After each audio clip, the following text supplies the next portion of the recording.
દર વર્ષની જેમ જ આ વર્ષે ગુજરાતના નાણામંત્રી માન્ય કનુભાઈ દેસાઈ 26-27ના વર્ષનું બજેટ આજે રજૂ કરશે। જે રીતે માન્ય વડાપ્રધાનશ્રીના નેતૃત્વમાં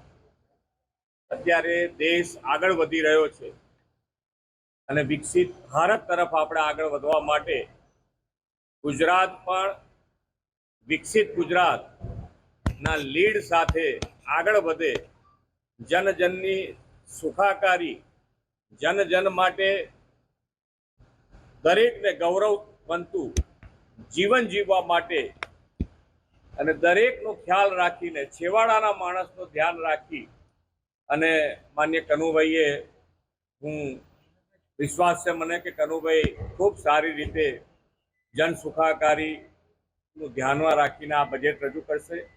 અને વિકસિત ભારત માટે વિકસિત ગુજરાતને પણ